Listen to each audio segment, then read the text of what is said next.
Hi, I'm Kelly Cowling. I'm the Executive Director of Gray Havens Philosophy in Longmont. Gray Havens Philosophy is a P4C nonprofit. P4C stands for Philosophy for Children and Communities. We talk about the big ideas of philosophy in ways that are accessible and fun, with children as young as 3 all the way through adults, and we love bringing the generations together. And we've been keeping our programs going online while everyone is staying at home to keep us safe during this COVID-19 crisis that we're all experiencing. But one question that has come up from people I've been speaking with outside of our organization is, why is it important to continue to do philosophy in the middle of a crisis when other things, including survival, might feel more urgent?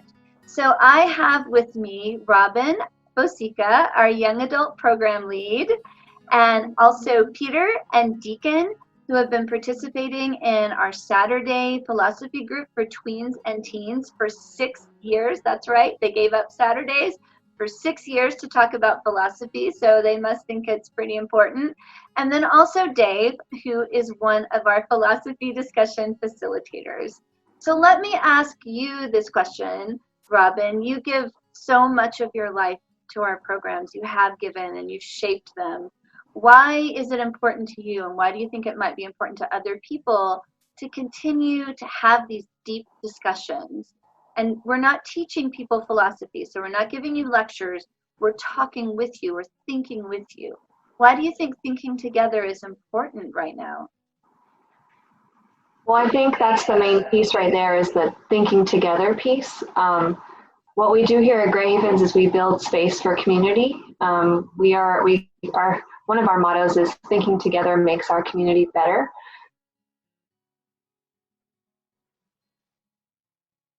And if you have these big philosophical thoughts in your mind, here's a space where you can talk about them openly and freely in a safe way. I mean, we're all worried, we're all anxious, and so sometimes it can really help to just talk about that with other people and then get to a more abstract concept and kind of like step back a little bit from what you're going through day to day. And I just really love that our young adults are continuing to meet. It's also this sense of keeping routine, but also just providing, again, that community aspect, because we can all sit and think on our own, but it really comes alive when we do it together. And I know during this time with so many worries that if I sit and think on my own, sometimes my thoughts just spiral out of control. And as much as I'm devoted to rationality, I can really get away from rational thought and focus only on worst case scenarios instead of sort of a realistic optimism, which I think is ideal. So Peter, and thank you, Robin. Peter, what do you think?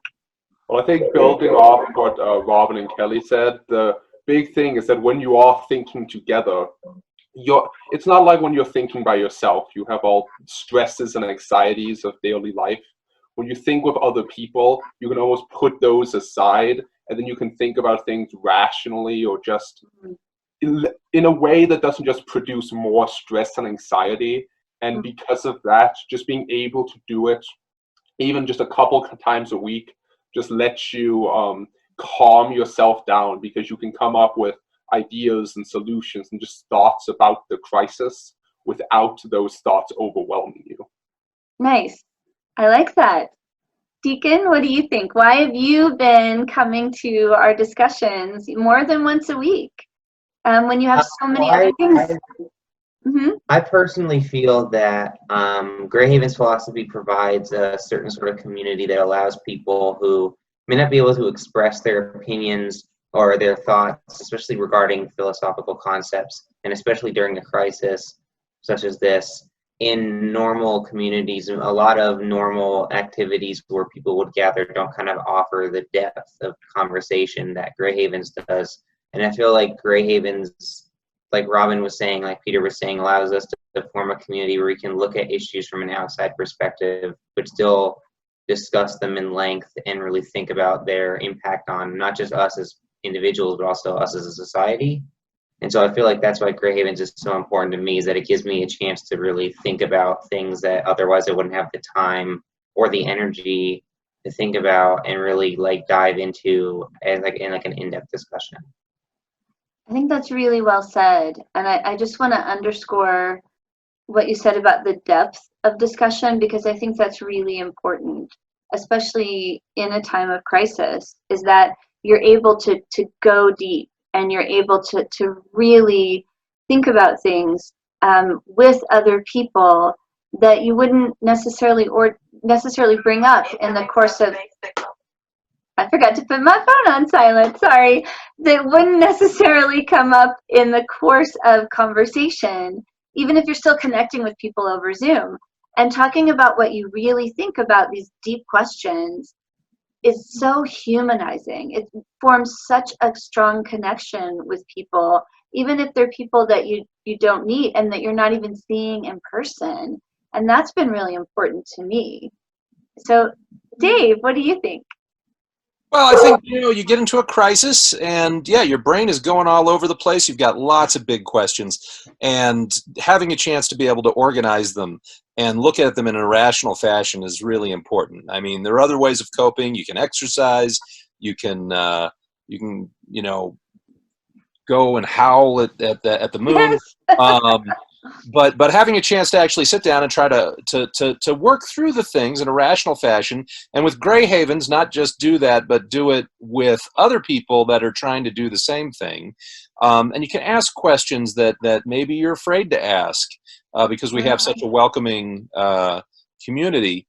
But in a crisis, you've got one of the big questions that's coming up in the current one right now is just how do we know what's true?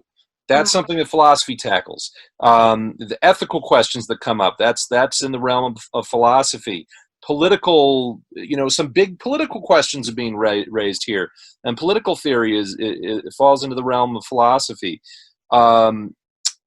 These are all things that we need to discuss, and it's important to have a place to do it, and people encouraging you to do it in a rational fashion and not just kind of in a slipshod reactionary way. I like that. That's really well said. And I've been reading a lot lately about psychological resilience, mental resilience, emotional resilience, and because, for my own sake, but also because I want to be able to share that with the community that we've created.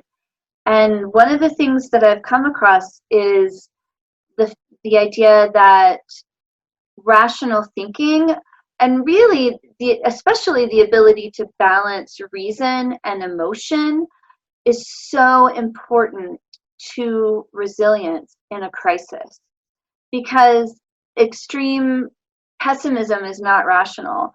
Going always to the worst case scenario is not necessarily rational. There are just so many ways that being able to check your emotion with reason, and also check your cold hard reason with emotion, because I would not want to be making ethical decisions without my feelings and my empathy. And empathy is something that we emphasize in our programs. I think that's so important. And last night we had a discussion on happiness, and people were able to be so vulnerable in talking about happiness and how they're finding happiness in this time and what it means to be happy. And I loved that. And I wonder what some of the topics that have meant the most to you lately have been. Any of you can answer. Well, one thing that I really like about Grey Havens is that they approach things, through kind of pop culture and arts and crafts. You talk about big questions, but you oftentimes do it. Maybe you'll go in the framework of Harry Potter or Star Trek or sports. We had a great discussion about sports and philosophy not too long ago. These are all things. Philosophy is everywhere. It's in every topic that you can imagine, and I think that's that's one of the things that we really bring to or Gray Havens really brings to the table, is just finding the philosophy in those everyday things that we experience. You know what I think you're going to love as a musician? This is something that is not on our website yet. It should be up today. I actually think all of you will love it, is we're going to have some conversations about classic rock albums. So we're going to talk about Pink Floyd, The Wall, Sgt. Pepper, Highway 61 Revisited by Bob Dylan, and Ziggy Stardust. So, and those are really deep. I mean, how many deep conversations did you have in your college dorm room or in a coffee shop about albums? So I'm really excited to do that. And I think it's a way to get at what we're experiencing now and the questions that we have, but in a way that's not so overwhelming and not so intimidating. So does anybody have final thoughts that you want to share? Well, yeah, just kind of on that a little bit, going back to what Deacon was saying initially, how sometimes we have groups of people in our lives, clubs, where, you know, we're sharing our interests and it's fun, but we're not reaching like this depth that Deacon says he experiences here at Gray Haven. And I think that's what we get to do, is we take those things you love, like sports or Doctor Who or something like that, and we talk about it and we get really excited, but then we also tease out those philosophical concepts, those questions, those underlying things there. And I think that's what's really great, is because we're also just geeking out and having fun, but also thinking really deeply, and we kind of get there almost without realizing it. But of course we intentionally as facilitators are doing that, but it's just really cool. I love what we do. And then our participants will say, how did we get from, I don't know, the TARDIS on Doctor Who, or the fact that Vulcans don't express emotion, to here? And you know, you're right, as facilitators, we're doing something conscious, but it feels so natural, and it really is driven by the participants. So what would you say to people who think, well, I don't know anything about philosophy, I'm not that deep? What would you say to those people about why they should do philosophy with us?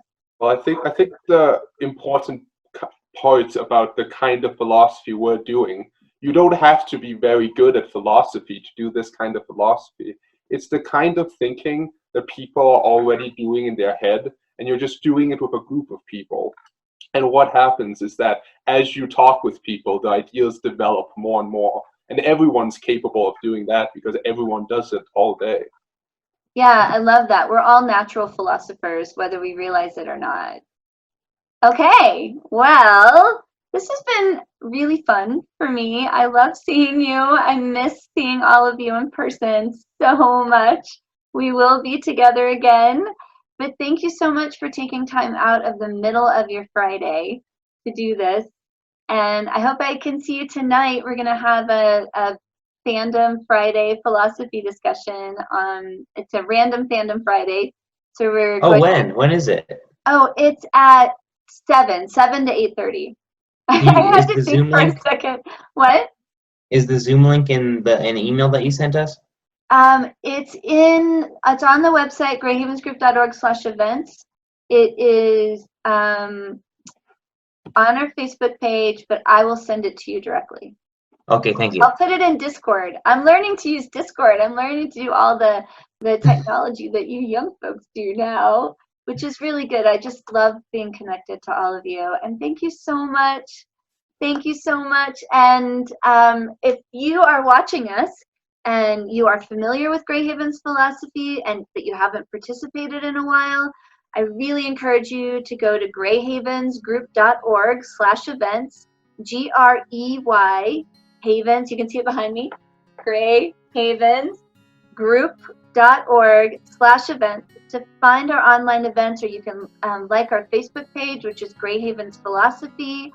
And if you're brand new, don't be afraid. Philosophy sounds intimidating, but it really isn't. It's a wonderful community building thing to do, and you'll be amazed how connected to strangers you will feel at the end of the conversation. And I can't wait to talk to all of you. I'm going to get to talk to some of you tonight, and Peter, Deacon, and Robin, I'll see you for our young adult meeting on Saturday. Thank you so much, and I will see you soon. All right. Bye, everybody.